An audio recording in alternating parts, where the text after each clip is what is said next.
안녕하세요. 저는, 아니, 40을 바라보고 있는 30대의 남자입니다. 저도 이렇게 다양한 사람들의 이야기가 담겨 있는 곳을 자주 애청하고 있었지만 글을 올리는 건 생각도 해본 적이 없었습니다. 하지만 저에게 일어났던 지난 과거의 이야기가 시청자님들의 속을 시원하게 풀어드릴 수 있을 것 같다는 느낌을 받아 사연을 올리게 되었습니다. 옛날에 부모님께서 저에게 그런 말씀을 해주신 적이 있습니다. 죽을 때까지 믿을 수 있는 친구 한 명 곁에 두고 있는 게 진정한 복이라고요. 저 또한 그런 친구가 있고 그 친구가 제 인생을 아주 뒤바꿔 놓는 데에 큰 역할을 해준 친구라 이렇게 사연으로서 고마움을 전해보려고 합니다. 글을 쓰다 보면 울컥울컥할 타이밍도 있을 것 같긴 한데 최대한 덤덤하게 잘 풀어내도록 노력하겠습니다. 위에서도 말씀드렸듯이 저에게는 서로 힘들 때 옆에 존재한다는 것만으로도 위안이 되는 친구가 한 명 있습니다. 처음에는 이렇게까지 살갑게 맞이할 수 있는 친구는 아니었지만 어떠한 계기로 인해서 친해지게 되었습니다. 저는 소위 말하는 개천용으로 가난한 집안에서 공부머리 하나는 기가 막히게 태어나 전교권이 아닌 전국권에서 우수한 성적을 자랑하던 학생이었습니다. 다 쓰러져가는 집안 형편에 학원 한번 다녀본 적이 없었지만 정말 누구 말대로 교과서 위주로 공부했어요. 처럼 했더니 성적이 쑥쑥 올랐습니다. 물론 비싼 과외를 받는 친구들에 비해 각고의 노력이 필요하긴 했지만 공부를 하면 할수록 이해가 되고 성적이 오르니 제 스스로 만족도가 올랐습니다. 그렇게 열과 성의를 다해 공부를 했던 저는 당연히 수능에서도 우수한 성적을 냈고 당당하게 의대에 진학할 수 있었습니다. 제가 의대에 진학을 한 이유는 딱 하나였습니다. 가난한 이 달동네를 벗어나고 싶다는 열망, 오로지 그것이었습니다. 내노라 하는 명문대 의대에 진학을 하면서 저는 전액 장학금까지 거머쥐며 학교 생활을 시작할 수 있었습니다. 학교에 입학하는 날까지도 내가 최고다 하는 마음으로 스스로의 자존감을 올리며 학교에 첫 발을 디디게 되었습니다. 하지만 학교를 다니면 다닐수록 그 마음이 점점 무너져 내리게 되었습니다. 명문대 의대는 사교육에 목숨을 걸고 노력했던 친구들이 널려 있었기 때문이었습니다. 한마디로 공부 잘하는 애들은 널렸고 집안 좋은 애들도 널려 있었습니다. 저처럼 학원 한번 다니지 않고 과외 한번 한 적 없이 남들 풀다 버린 문제집을 주워다가 공부한 애들은 하나도 없더라고요. 중고등학교 때 유학을 다녀오지 않은 아이도 없었고 공부하느라 하루에 3시간씩 자는 애들은 널려 있었죠. 그런 아이들 사이에서 저는 점점 의기소침해졌습니다. 특히 조기 유학을 다녀온 아이들끼리 영어 발음을 가지고 지적할 때 저는 엄청나게 위축이 되었죠. 다들 강남에 50명 이상 되는 집들을 가지고 있고 차도 외제차를 턱턱 끌고 다니며 옷도 죄다 명품만 고집하는 애들 사이에서 저는 달동네를 벗어나지 못한 촌놈이었습니다. 물론 모든 학생들이 그랬다는 건 아닙니다. 유독 제 주위에 그런 애들이 많았던 것 뿐이었습니다. 제가 전국권 성적을 가지고 있었으니 어떻게 공부를 했나, 어떤 선생님께 과외를 받았나 궁금해서 다가온 친구들이었죠. 하지만 그 친구들의 관심은 곧 시들시들해졌습니다. 제가 아무 가난한 집에서 홀로 공부하며 버텨온 학생이었기 때문에 자기들 인생에 큰 득이 되지 않는다고 판단했겠죠. 그런 애들 사이에서 장학금을 받아봐야 뭘 하겠습니까? 그 친구들은 애초에 돈 걱정을 하며 사는 친구들이 아니라서 장학금을 노릴 생각도 하지 않는 애들이었습니다. 적당히 의대를 졸업해서 개원을 하고 돈 많은 여자랑 결혼해서 평생 의사가 직업인 걸 자랑으로 여기고 살 친구들이었습니다. 저는 학비에 구멍이 생기면 안 되었기에 성적을 유지하고자 매일같이 도서관에서 불이 꺼질 때까지 공부를 했습니다. 하지만 동기들은 적당히 여유가 생기면 술도 마시러 가고 해외여행을 다녀오기도 하고 골프도 치고 여가 생활을 착실하게 즐기더군요. 저에게도 몇 번 권유를 하긴 했습니다. 내기 당구를 하러 가자 하면 저는 일단 거절부터 해야 했습니다. 제 당구 실력이 엄청 나빴던 건 아니었으나 내기 값이 한두 푼이 아니었거든요. 그거 낼 돈이 없으니 일단 동기들과 어울리지도 못했죠. 그러다 보니 학과에서 저는 친구가 별로 없었고 나중에는 전국권 성적을 유지하던 애라 그런지 재미가 없다 혹은 우리랑 어울리기 싫단다 하는 오해까지 쌓이게 되었습니다. 저는 차라리 그게 편하다고 생각을 하고 외톨이를 자처했습니다. 혼자 지내면 돈 쓸 일은 없었으니까요. 돈이 없어서 삼각김밥 하나 먹으면서 집중해서 공부를 할 때 그들의 눈에는 밥 먹을 시간이 아까워 대충 삼각김밥으로 허기만 달래고 공부하는 애로 찍혔습니다.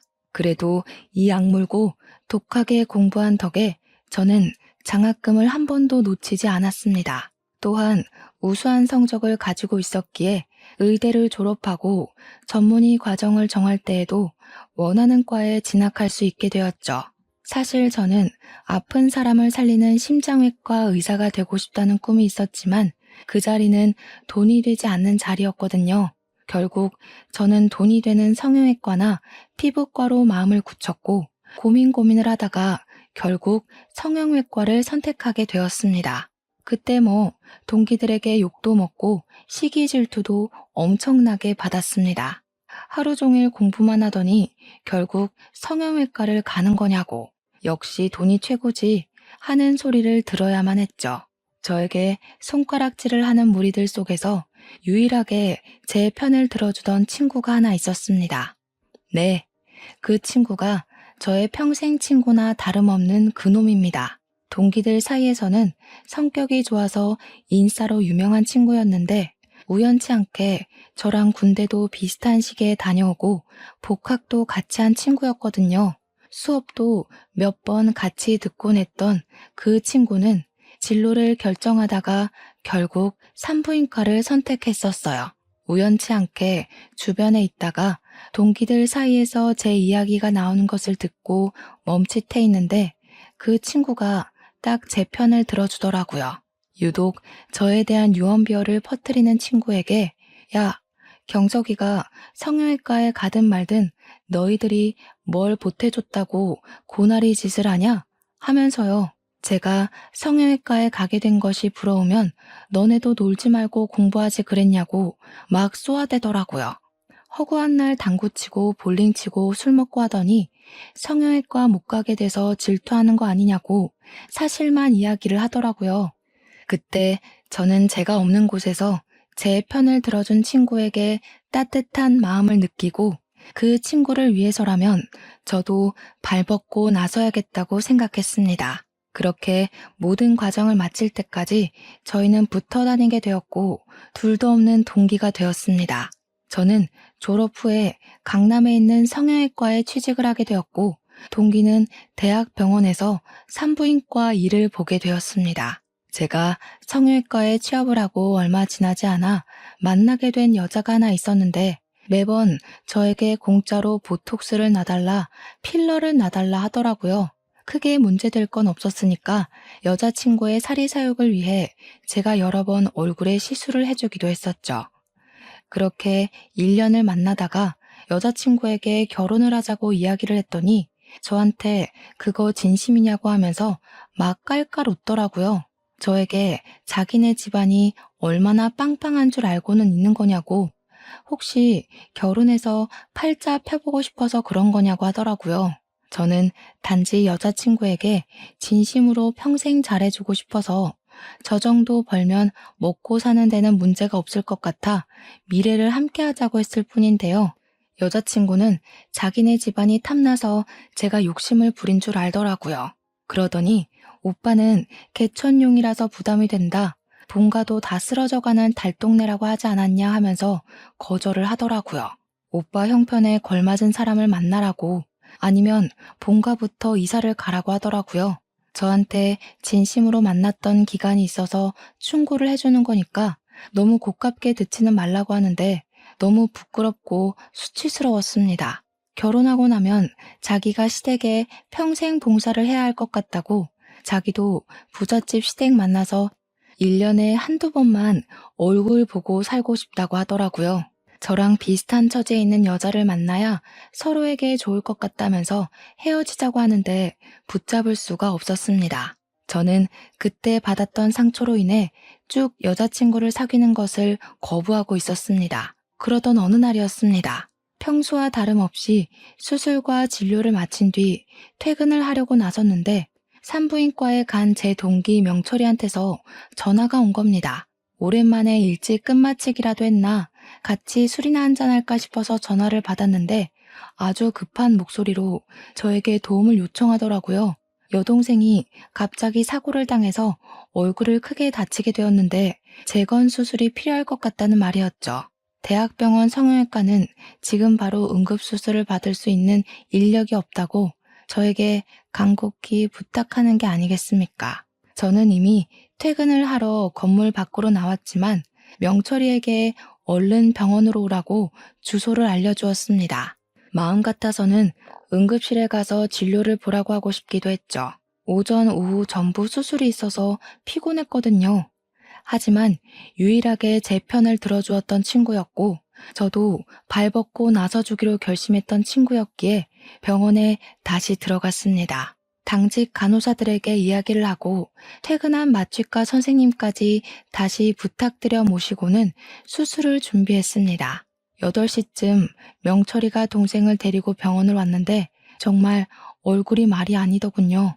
코는 옆으로 휘어져 골절이 있었고 눈꺼풀이 찢어져 있었고 얼굴뼈가 안쪽으로 살짝 함몰된 것 같았습니다. 정말 누가 쇠파이프로 얼굴만 때렸나 하는 생각이 들 정도로 심각한 상태였습니다. 정말 대수술이겠구나 싶어서 빠르게 준비를 했고 저녁 8시부터 수술이 시작되었습니다. 늘 저와 호흡을 맞추던 간호사들이 없어서 조금 불편하긴 했지만 베테랑들이라 그런지 금방 손발이 맞더라고요. 피가 많이 흐르고 있었기에 빠르게 지혈을 하고 마취에 들어갔습니다. 함몰된 뼈를 고정하고 패인 곳에는 실리콘을 넣고 휘어진 코를 조정하고 눈꺼풀이 찢어진 곳은 아예 쌍꺼풀을 새로 만들었습니다. 흉이 남을 것이 분명했던 자리였기에 최대한 가리기 위한 어쩔 수 없는 선택이었습니다. 얼굴형이나 모습이 확실히 실리콘을 넣음으로써 달라지긴 했습니다. 수술로 인해서 많이 붓긴 했지만 명철이 동생의 원래 얼굴을 아는 사람이라면 수술 자체는 성공적이었다고 말하고 싶네요. 수술이 전부 끝나고 나니까 무려 새벽 2시더라고요. 6시간을 꼬박 수술에만 매달린 것이었습니다. 저는 제 일을 도와준 간호사와 마취과 의사에게 진심으로 감사함을 전하고 미안한 마음으로 1인당 50만 원의 금일봉을 지급했습니다. 간호사들은 갑자기 생겨버린 수술에 불평을 하다가 50만 원이 입금되니까 바로 고생하셨다고 태도를 바꾸더라고요. 역시 돈이 최고지? 하면서 농담을 하고 명철이에게 수술은 성공적으로 끝났다고 이야기를 했습니다. 명철이는 진심으로 저에게 고맙다고 하면서 돈은 지불하겠다고 이야기를 했지만 저는 딱 잘라 거절했습니다. 명철이가 그래도 하면서 계속 우물쭈물하길래 내가 얼마나 잘 나가는 성형외과 의사인 줄 아냐고 했죠. 재건 수술하는 데만 몇 천만 원을 받는 의사인데 갑자기 그 돈을 어떻게 주겠냐고 마음만 받을 테니까 너도 나중에 나 필요할 때 한번 도와줘라 했습니다.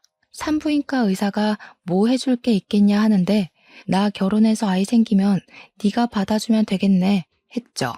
명철이가 막 웃으면서 너 연애 안 하고 비혼으로 살겠다더니 진심이냐 하더라고요. 그럼 나중에 술이나 한잔 사라 하면서 여동생은 오늘 태어날 수 없다고 이야기를 했습니다. 눈이나 코는 상관없는데 얼굴뼈 함몰 때문에 무균실에서 처치를 받아야 한다고 했더니 끄덕이더라고요. 당직 간호사들에게 부탁을 하고 저는 녹초가 되어 퇴근을 했습니다. 그 뒤로 출근을 하면 매일같이 무균실에 들어가서 명철이 동생의 상태를 확인했고 추가 수술은 필요가 없는지 잘 아무는지 지켜보고 있었습니다. 코가 골절이 된 부분은 보이지 않게 절개 수술을 했는데 안화골절은 어쩔 수 없이 볼에 흉터가 남았습니다. 저는 그 흉이 티가 나지 않도록 옅게 패인 부분은 흉터 치료를 하고 깊은 부분에는 보조개를 만드는 것이 어떻겠냐고 물어보았습니다. 명철이 동생은 끄덕였고 보조개 수술을 시작했고요.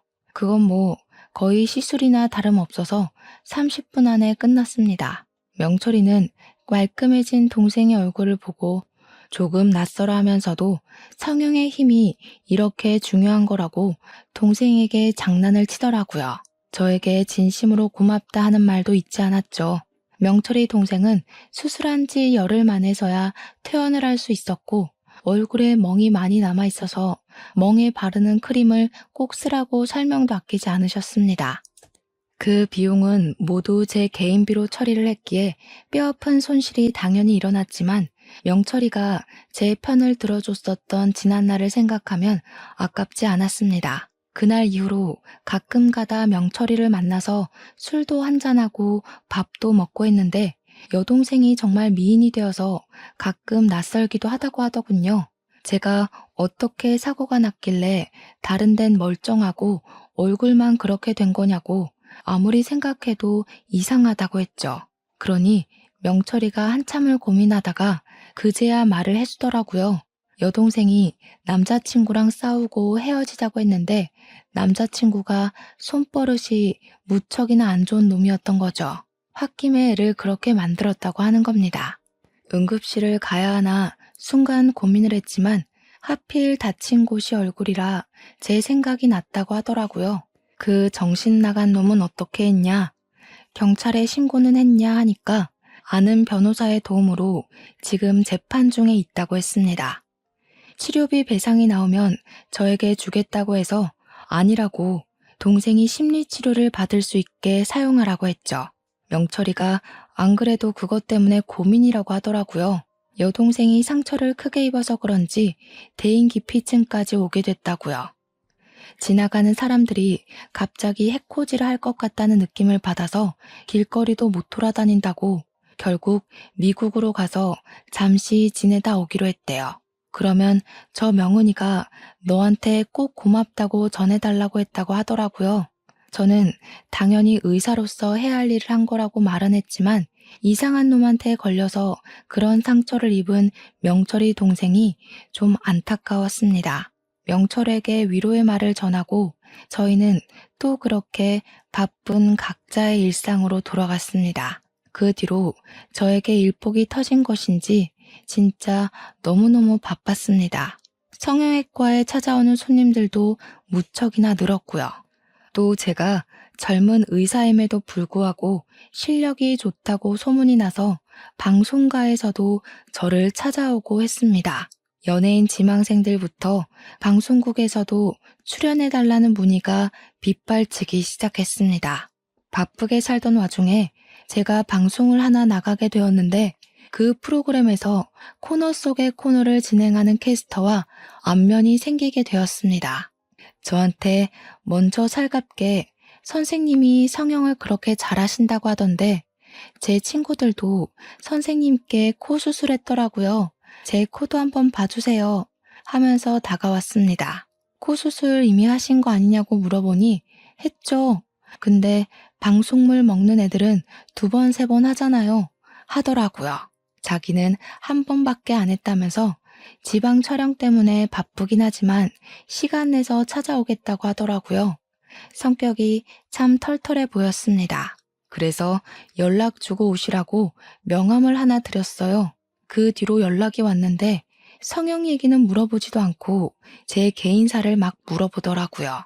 원래 성형외과 의사들이 엄청난 재력가 집안 자제들이라는데 그거 루머죠? 하면서 말이죠. 그래서 제가 네, 루머예요. 저도 개천용인데요? 했더니 어머, 나 개천용 정말 좋아. 그거야말로 진짜죠. 자기 관리 잘하고 자기 일 열심히 한 사람의 증거 아니겠어요? 너무 멋있다. 그러면서 뭐 자기가 이번에는 전주에 왔는데 여기 비빔밥이 진짜 맛있다고 사진 찍어서 보내주기도 하더라고요. 어떤 날은 오늘 촬영은 산행이 있어요 하면서 산 정상에서 찍은 셀카도 보내주고 하는 게 아니겠습니까? 저한테 자주 연락하고 매력 어필도 꽤 많이 하더라고요. 처음에는 얼떨떨해서 뭐지? 하면서 넘겼는데 저도 점점 이 여자의 연락이 기다려지고 뭐 하는지 궁금하고 그러더라고요. 하루 종일 연락이 없는 날이면 핸드폰에서 시선을 떼질 못하는 저를 발견하고는 헛웃음을 짓기도 했습니다. 한 3일째 연락이 없던 어느 날 제가 궁금해서 먼저 연락을 하게 되었습니다. 성형외과에 한번 오신다더니 안 오세요? 하고 그랬더니 바로 답장이 오는 게 아니겠습니까? 뭐예요? 보고 싶다, 궁금하다, 어디서 뭐하냐, 이런 연락일 줄 알았더니 고객 유치? 이러면서 너스레를 떨더라고요. 그래서 솔직하게 말을 하게 되었습니다. 아닙니다. 궁금했습니다. 보고 싶습니다. 이렇게 남자답게 말이죠. 그랬더니 그분도 보통 성격은 아니신지 저에게 바로 오늘 데이트하자고 요청을 하시더라고요.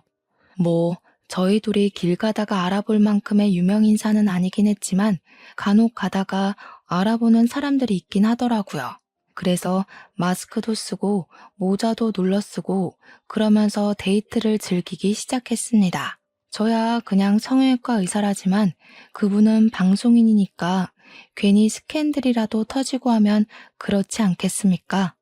그렇게 몇 번을 밖에서 만나다가 마음이 깊어지고 연애를 시작하게 되었는데 막상 연애를 시작하고 나니까 이 사람이 얼마나 바쁜 사람인지를 알게 되었습니다. 하루 종일 연락이 되지 않을 때도 있었고 지방 촬영이 일주일에 한 번 이상은 꼭 잡히더라고요. 보고 싶을 때 볼 수 없다는 사실이 조금 슬프게 느껴지긴 했지만 그만큼 제가 이 사람을 사랑하는구나 하고 깨닫게 된 계기도 되었습니다. 전 여자친구에게 한 번 크게 대인 이후로 여자를 믿지 않게 되었었는데 이 사람은 저에게 확신을 주려고 노력하는 사람이었습니다. 연락이 바빠서 안 될 때에도 나중에 꼭 사정을 설명해주고 지방 촬영을 가게 되면 꼭 사진을 보내줘서 확인을 시켜주었습니다. 워낙 바쁜 사람이다 보니 제가 찾아가는 건 꿈도 꿀 수 없었고 이 사람이 시간이 되어야 우리 병원 근처로 찾아와서 같이 밥을 먹을 수 있었지만 그럼에도 불구하고 전부 이해를 할 수 있을 정도로 사랑하게 되었습니다. 하염없이 기다려야 하는 입장이 썩 좋지는 않았지만 어린 왕자도 그런 말을 했었잖아요. 그 사람이 도착하기 1시간 전부터 기다려지는 그 설렘이 참 행복하고 좋더라고요. 프로그램을 하나밖에 하지 않는 방송인도 이렇게나 바쁜데 그 유명한 연예인들은 얼마나 바쁜 건지 상상하기조차 어렵더라고요. 그래서 과로로 쓰러지는 사람도 많구나 하면서 하나를 더 깨닫게 되었달까요? 하루는 여자친구의 연락을 기다리고 있었는데 저희 어머니에게서 연락이 도착했습니다. 평소에 급한 일 이외에는 연락을 살갑게 하지 않았던 터라 무심하게 웬일이시냐고 물어보니 어머니께서 침울한 목소리로 본인에게 큰일이 났다고 하시는 겁니다. 놀래서 왜 그러시냐고 하니까 어머니께서 지금 병원에 와 계신데 자기가 암에 걸린 것 같다고 이야기를 하시는 겁니다. 우리 부모님께서는 충남에 내려가 지내고 계셨는데 제가 암이라는 소리에 놀라서 원장님께 말씀을 드리고 바로 충남으로 내려갔습니다. 집으로 찾아가 무슨 일이냐고 자세하게 말해달라고 하니 그제야 엉엉 우시면서 난소에 혹이 생겼다고 해서 그냥 혹인 줄 알았는데 난소암 판정을 받으셨다는 것이었습니다. 빠르게 수술을 해야 한다고 하는데 지역 근처 병원은 전부 예약이 꽉 찼다는 말을 하더래요. 거기다가 난소암 수술을 하다가 사고도 많이 난다고 무척이나 불안해하셨습니다. 이러다가 손주도 한번 못 보고 하늘나라에 가는 것 아니냐고 하시는데 그런 소리 하지 마시라고 했죠. 어머니를 안심시키기 위해 제가 의사 아니겠냐고 동기들 수소문해서 바로 알아보겠다고 했는데 명철이 생각이 딱 나더라고요. 명철이가 산부인과 의사였고 대학병원에서 일하고 있었으니까요. 바로 연락을 해서 명철이에게 너네 병원에서 진료를 좀 받을 수 있냐고 물어보니까 명철이가 저한테 결혼할 여자라도 생겼냐고 하더라고요. 축하한다면서 산전검사가 유행이니 뭐니 하길래 그게 아니라 우리 어머니께서 아프시다 말을 했습니다. 화들짝 놀라길래 난소암이라고 하는데 수술이 가능할지 모르겠다고 여기가 시골이라서 좀 알아봐 줄 수 있냐고 말했더니 바로 서울로 오라고 하더라고요. 서울에 와서 다시 한번 진단을 받아보는 게 좋을 것 같다고 해서 제가 사는 오피스텔로 부모님을 모시고 올라왔습니다. 원래 대학병원에서 진료를 받으려면 짧게는 한 달, 길게는 몇 년도 기다린다고 하더라고요. 근데 명철이가 너무나도 고맙게 본인 담당 교수님 스케줄을 변경해서 바로 예약을 잡아줬습니다. 제가 명철이에게 네가 진료를 봐줘도 되는데 라고 하니 자기는 아직 펠로우라고 수술을 하긴 하지만 그래도 권위자가 하는 게 좋지 않겠냐고 하더군요. 뭐 서울에 올라와서 CT도 찍고 피검사도 하고 여러 가지 검사를 마친 뒤 교수님을 배웠는데 저에게 지방 병원에서 난소암 3기라고 했냐고 의아한 표정으로 물으시더라고요. 그러면서 다시 보니까 1기 정도로밖에 안 보입니다. 아마 판독하다 실수가 난 것 같다고 차근차근 설명을 해주셨습니다. 수술은 바로 하고 꾸준히 항암 치료 받으시면 완치 가능성이 높으니까 겁먹지 마시라고 환자의 의지가 중요하다고 하시더라고요. 제가 감사합니다, 감사합니다 하니 교수님께서 저를 기억하신다고 하시더라고요. 경석이가 명철이네 학번 수석 아니었냐고 심장외과에 관심 있어 하더니 성형으로 갔다고 심장외과 김 교수가 아주 아쉬워했다고 하시면서요. 부모님 앞에서 수석 이야기를 꺼내주시니까 뭔가 뿌듯하더라고요. 기억해 주셔서 감사하다고 했더니 걱정하지 말고 마음만 편하게 먹으라고 스트레스 안 받아야 수술도 잘 되는 거라고 해주셨습니다. 그 뒤로 어머니께서는 바로 입원을 했고 기다림이 무색하게 정말 번갯불에 콩 구워 먹듯 수술까지 받을 수 있게 되셨습니다. 저도 의사이지만 이래서 인맥이 참 중요하다고 하는 거더라고요. 제가 정신이 없는 사이에 여자친구에게서 연락은 있었지만 한 번을 찾아오지 않았습니다. 저랑 그래도 꽤 오래 만난 사이고 우리 나이가 점차 차올라가니까 슬슬 결혼 이야기도 꺼내고 싶었거든요. 그런데 저희 어머니께서 대학병원에서 큰 수술을 한다고까지 했는데 수술에 관한 이야기도 어머니의 이야기도 꺼내지 않는 여자친구에게 좀 서운했어요. 찾아오는 건 무리여도 연락 한 통은 줄 수 있는 것 아닌가 하는 생각이 들었거든요. 그날은 오랜만에 병원에 연차를 내고 제가 어머니의 병실에서 병수발을 들고 있었던 날인데 어머니께서 TV를 딱 트시더라고요. 제 방송이 나오고 있었는데 제 여자친구가 진행하는 프로그램이 떡하니 나오고 있었습니다. 어머니의 반응이 궁금하기도 해서 어머니께 저 방송 진행하는 여자 어떤 것 같냐고 물어보니까 어머니께서 누구? 저 캐스터? 하시더라고요. 예쁘게 생긴 것 같지 않냐? 실제로 보면 더 예쁘다더라 하니까 어머니께서 피식 웃으시는 겁니다. 얘가 공부만 하느라 아무것도 모르는구나. 저 여자 예전에 엄청난 스캔들 하나 있었잖아. 뭐라더라? 무슨 대기업 회장이 스폰서라고 그랬나? 아무튼 누구 첩질한다고 난리 났었잖니. 저 여자가 원래 주부들 보는 프로그램에 죄다 출연했던 여자였는데 그 기사 하나로 완전히 인기 떨어져서 이 프로그램 하나 하잖아. 얼굴만 예쁘면 뭐해? 어이구.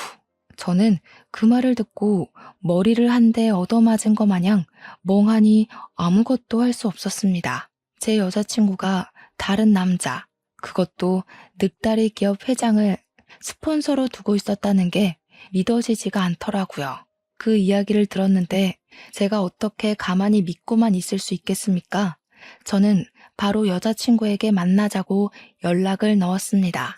그러니 저에게 오늘은 조금 바쁘다고 이야기를 하더라고요. 그날은 평소에 방송 촬영이 없는 날인 걸로 알고 있었거든요. 그래서 오늘 일정 없는 날 아니냐고 방송이 나오는 날에는 생방 끝나고 집에 가는 거 아니냐고 하니까 오늘은 일이 아니라 개인적인 약속이 있다고 하더라고요.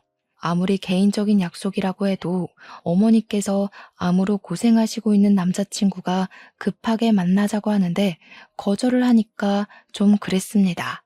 그럼 약속이 끝나면 만나자고 제가 한 수 물러서 이야기를 하니 언제 끝날지 모르는 약속이라고 말을 흐리더군요. 제가 밤 10시고 11시고 기다리겠다고 하니까 저한테 신경질적으로 바쁘다니까 왜 그러는 거냐고 이야기를 하더라고요. 순간 스폰서 이야기가 머릿속을 둥둥 떠다니는데 정신 나갈 것 같았습니다. 혹시 아직도 그런 짓을 하고 다니는 건 아닐까 하는 의심이 자꾸 스멀스멀 기어오르는 거죠. 가끔 가다가 밤에 연락이 안 되던 날도 있었고 여자친구가 만나자고 하는 날에만 겨우 만날 수 있었던 것들이 생각나더라고요.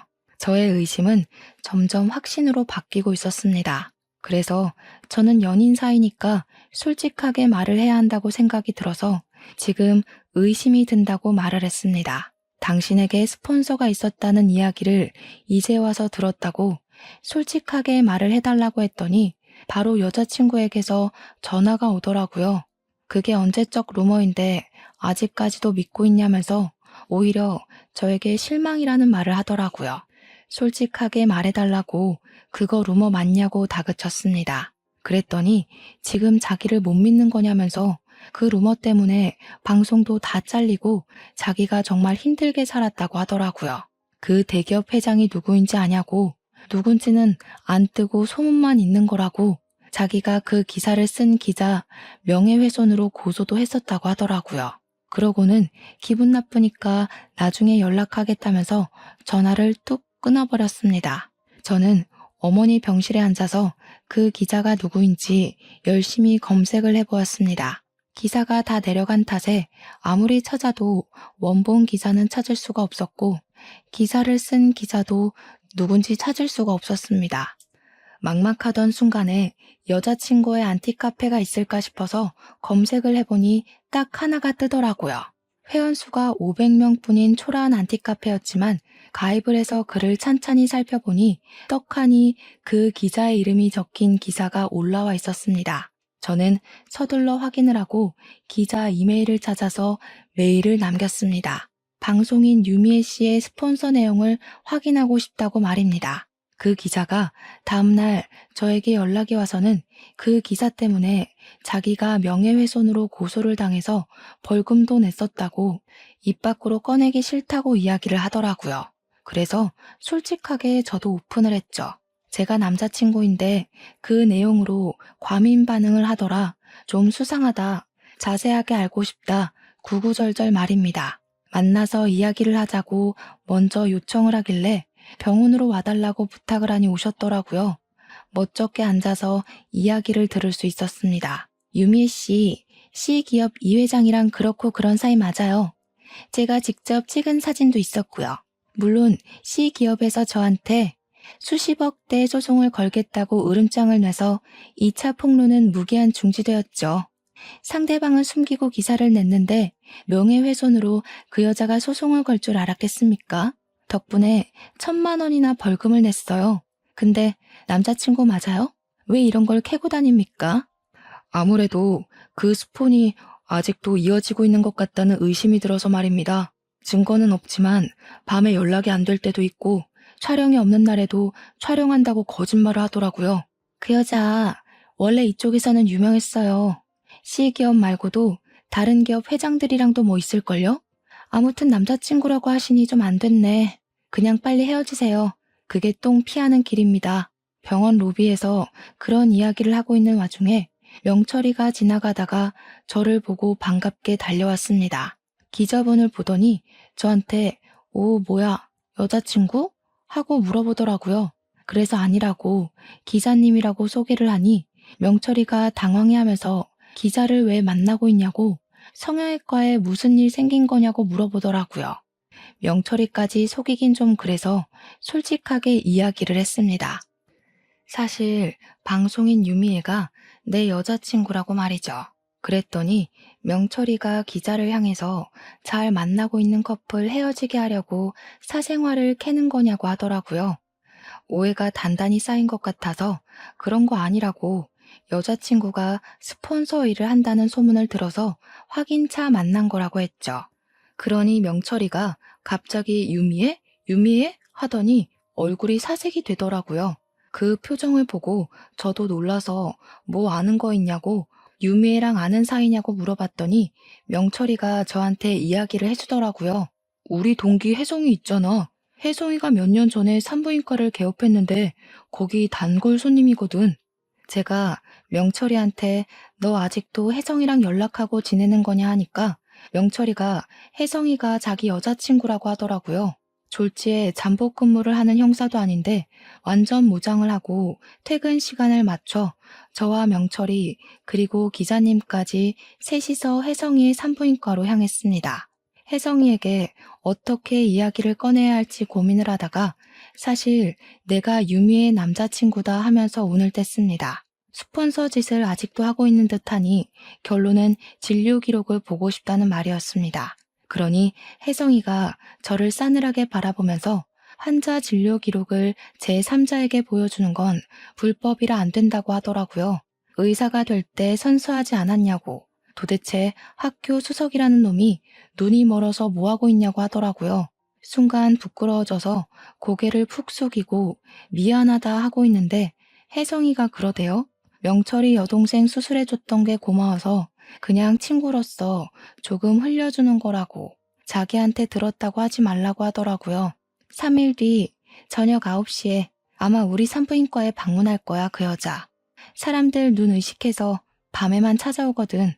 피임 기고 시술할 때가 돼서 아마 그거 하러 다시 찾아올 건데 그때 뭐 누구랑 오는지 한번 보던가. 절대로 혼자서는 안 오거든. 자기 돈줄이랑 오지. 저는 일부러 유미에게 연락을 넣어 3일 뒤 저녁에 뭐 하냐고, 별일 없으면 같이 밥이나 먹자고 말을 했습니다. 그러자 유미애는 저에게 하필 그날 지방에 추가 촬영이 잡혀서 서울에 없을 것 같다고 다음에 밥을 먹자고 말을 하더라고요.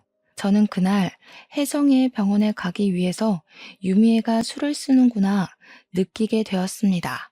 최대한 아쉬운 척하면서 그럼 나중에 서울에 오면 보자고 이야기를 했더니 지방 촬영하고 나면 힘들다고 일주일 뒤에 보자고 하더군요. 명철이에게 이야기를 들어보니까 피임 시술을 하면 며칠은 좀 쉬어야 된다고 하지 않겠습니까? 저는 이를 갈고 복수를 하기 위해 차근차근 계획을 짜기 시작했습니다. 결전의 그날이 다가오고 저는 긴장감으로 손이 미끄덩거릴 정도로 땀을 줄줄 흘렸습니다. 혜성이의 산부인과가 저녁 6시 30분이면 문을 닫기 때문에 저와 명철이 그리고 기자까지 3명은 산부인과 안에 몰래 들어와 잠복을 하고 있었습니다. 큰 병원이 아닌 개인 병원이라서 가능한 일이었습니다. 한참을 기다리고 있는데 정말 9시가 조금 넘자 유미애가 불 꺼진 산부인과에 간접등 불빛에 의지를 한 채 들어오더라고요. 명철이는 저게 유미애가 맞냐면서 긴가민가해 했지만 저는 한눈에 딱 알아볼 수 있었습니다. 모자를 푹 눌러쓰고 마스크로 얼굴을 꽁꽁 싸맨 채 조심히 들어왔지만 말이죠. 왜냐하면 그 모자와 마스크가 저랑 데이트할 때도 자신의 신변을 숨기기 위해 사용했던 소품이었어요. 웬 남자의 팔짱을 끼고 둘이 다정하게 들어왔는데 이상하게 젊어 보이는 겁니다. 시기업 회장은 늙어서 머리가 다 벗겨진 사람이었는데 옆에 있는 남자는 머리숱이 아주 풍성한 사람이더군요. 혹시 매니저는 아닐까, 내가 헛다리를 짚은 걸까 하면서 누구지 누구지 하고 있는데 기자님이 그러시더라고요. 난년은 난년이네 하면서 저 사람 A 광고기획 전무라는 사람이라고 설명을 해주었습니다. 정말 만나던 남자가 한둘은 아닌 모양이더군요. 저는 이를 갈고 복수를 위해 마지막 결심을 했습니다. 유미애가 혜성이의 진료실에 들어간 지 15분이 지나자마자 저는 진료실의 문을 쾅 소리나게 열고 들어갔습니다. 순간 놀란 전무와 유미애는 저에게 누구시냐 나가라 소리를 쳤고 혜성이도 연기를 시작했습니다. 환자분 지금 진료 중이니까 들어오시면 안 된다고 나가라고 말이죠. 피임기구를 손에 들고 설명 마저 할까요? 보통 피임 시술은 하며 일부러 이야기를 이어가는 혜성이의 말을 전무라는 사람이 끊더라고요.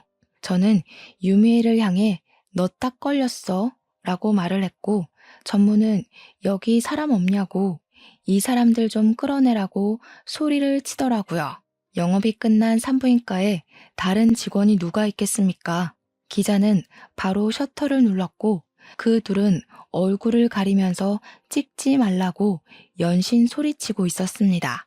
나가려는 전무를 명철이가 뒷덜미를 잡아두었고 유미애는 꼼짝도 못하고 저한테 오빠 오빠 하더라고요. 제가 싸늘하게 쳐다보자 갑자기 신경질을 내며 소리를 쳤습니다. 지금 나를 미행한 거야? 여긴 어떻게 알고 찾아온 거야? 그래, 미행했다. 이게 더럽게 스폰을 받고 다녀? 저희 둘이 싸우고 있는데도 전무라는 사람은 본인 신상을 숨기기에 바쁘더라고요. 기자의 카메라를 잡아차려고 하는데 명철이가 막았습니다. 유미애는 저에게 오해하는 거라고 이야기를 했지만 저는 피임기구를 가리키며 저게 어떻게 오해냐고 했죠. 피임 시술에 대해 이야기하는 걸 다 들었는데 다른 남자랑 떡하니 나타나서 뭐 하는 거냐며 유미애의 뺨을 치려고 했습니다. 그러자 혜성이가 저를 말리더라고요. 환자분 지금 임신 초기 상태라 안정을 취해야 합니다. 폭력을 쓰시면 경찰 부를 거예요. 저는 그 말에 세상이 무너지는 것 같았습니다. 기자는 바로 이거 완전 대박 기사감이라며 진료실을 나섰고 유미애는 저에게 매달리기 시작했습니다. 아마도 제 아이라고 속이려고 했던 것 같습니다. 피임기구는 시술을 하려던 게 아니라 제거를 하려고 했던 것 같고요. 그 A광고 전무라는 사람도 유부남이었는지 저에게 돈을 주겠다며 비밀로 해달라고 기사도 쓰지 말라고 애원을 했습니다. 제가 그걸 왜 들어줘야 하는지 모르겠더라고요. 이미 기자는 기사를 쓰러 갔는데 말이죠. 기자는 명예회복을 위해서 그런 건지 모르겠지만 C기업에 연락을 넣어서 유미에게 다른 스폰서도 있고 임신도 한 사실을 알렸다고 했습니다. 제대로 일을 갈았는지 기사는 연일 특종에 올랐고 유미애는 바로 매장되었습니다. 딱 하나 하던 프로그램에서도 자취를 감추게 되었죠. 저는 당연히 헤어졌고요. 유미애는 유부남 킬러라는 별명이 생겼습니다. 그 이후로 여자에게서는 단 한 통의 연락도 오지 않았습니다. 저희 어머니는 수술이 잘 되어서 항암도 3차까지만 하면 된다는 이야기를 들었고요. 이래서 참 인연이 중요하다는 생각을 하게 되었죠. 혜성이랑 명철이도 저에게 곧 결혼을 하게 되었다면서 청첩장을 주길래 축하의 말을 아낌없이 전했습니다. 저에게 좋은 인연이 나타날 거라고 하길래 저도 당장 결혼 생각은 없지만 좋은 사람이 나타났으면 좋겠다고 했습니다. 아마 이런 일을 겪고 났으니 다음에는 더 좋은 사람 찾아갈 수 있겠죠? 여러분들도 저를 응원해 주셨으면 좋겠습니다. 제 이야기는 여기서 마치도록 하겠습니다. 감사합니다.